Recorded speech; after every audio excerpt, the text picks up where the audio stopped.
अपनी दिनचर्या ऐसी बना लो कि कम से कम खर्चे में जाए, प्रकृति से तुम्हारा कम संबंध हो।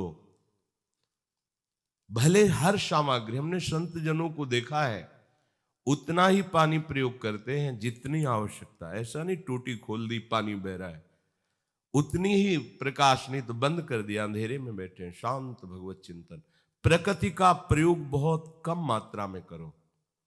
प्रार्थना मान लीजिए, आप प्रकृति के स्वामी बन करके भोग करेंगे तो आपको अपनी दासता से वो मुक्त नहीं होने देगी। प्रकृति अपना गुलाम बना के रखेगी आपको।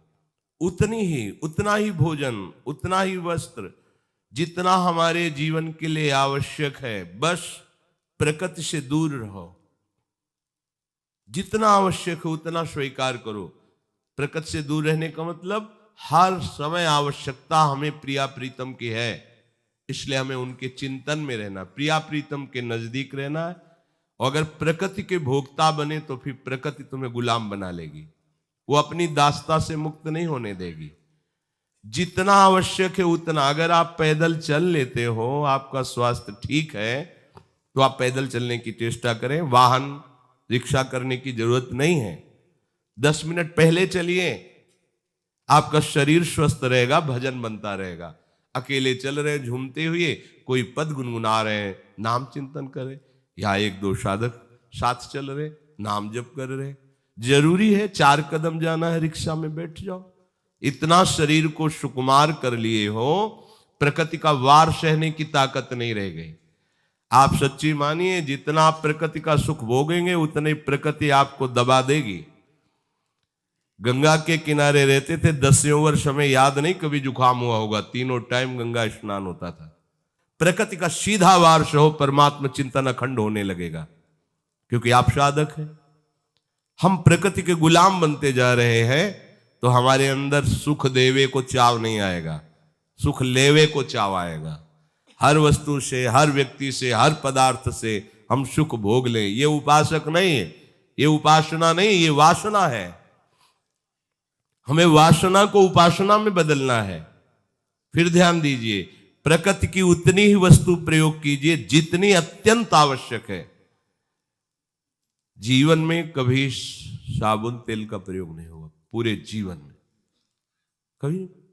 कोई हम काले कलूटे ऐसे तुम्हें दिखाई दे रहे हैं क्या कि भाई वो क्रीम नहीं लगी, साबुन नहीं? अरे भागवती तेज से संपन्न उपासक होता है, भले त्वचा का रंग सांवला है पर हृदय में तो गौर श्याम विराजमान है, उनका प्रकाश होता है। साधु को साबुन लगाने की क्या जरूरत है?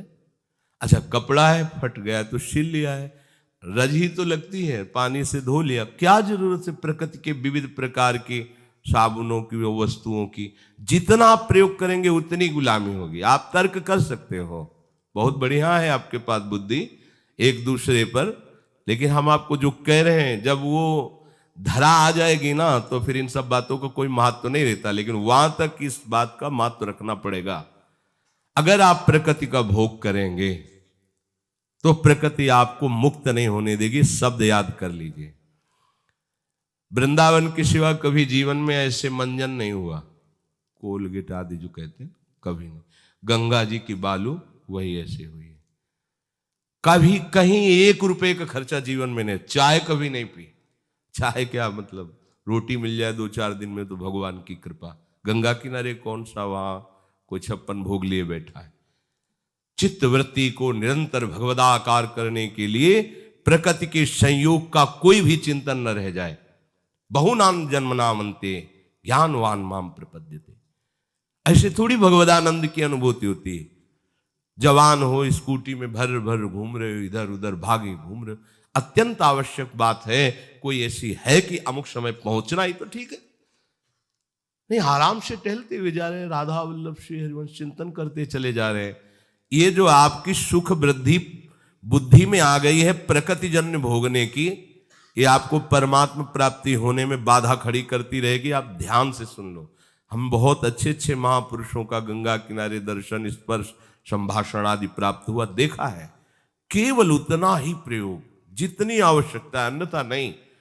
दूसरों को पवाने में बड़े प्रवीण और अपने पाने में बहुत संकुचित। एक तरी नाम का आश्रम है, गंगा किनारे भ्रमण करते समय मिला हुआ था। श्री पूज्य स्वामी सुरेशानंद जी महाराज, कई संत पहले से वहां विद्यमान थे और भी संत, और जब पहुंचे सबको ऐसे लगता था जैसे बहुत पूर्व परिचित है, बड़े प्यार से सबको गुलगुला, पुआ, खीर क्या क्या बनवाया, और ऐसे उल्लसित जैसे कोई बालक आनंदित होकर के पवा रहा हो। दौड़ दौड़ के दिगंबर रहते थे, नंग धड़। जब कोई माता बहनें आ जाती थी तो एक अचला ऐसे डाल लेते थे। परमहंस थे। आश्चर्य में उनकी वृत्ति देखी, संतों को पवाने में इतने आनंदित। पाले वो पीछे एक कुटिया मिट्टी की थी, पता लगा कि नई अवस्था थी तो खोज रहती थी संत महात्माओं की वृत्तियों को देखना, उनकी एक एक चेष्टा को देखना, उनकी एक एक बात को पकड़ना।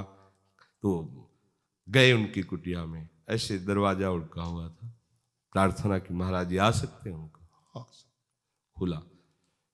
पहली बार दर्शन हुआ, केवल तखत पड़ा हुआ है, कोई गद्दा नहीं, कोई आसन नहीं, ऐसे दिगंबर बैठे हुए, हाथ में 2 रोटी है और बैंगन का भरता है, और ऐसे पा रहे थे।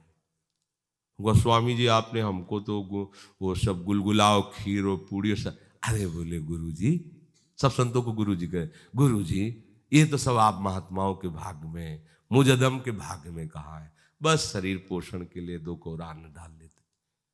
कितने चतुर शिरोमणि हैं, दूसरों को सुख देने में इतने प्रवीण। आप देखते तो उल्लसित हो जाते कि मतलब इतना स्नेहीपन, इतना घनिष्ठतापन संतों से। दौड़ दौड़, अरे आप और खीर लीजिए, आप, और आप क्या पा रहे हैं? आप किस में सो रहे हैं? नए नए कंबल सबको बंटवाए, आप कैसे रह रहे? ऐसे चमड़ा मोटा हो गया था, बस गंगा में डुबकी लगा ली, जटाएं बनी हुई। ये हैं भगवदानंद का अनुभव करने वाले महापुरुष।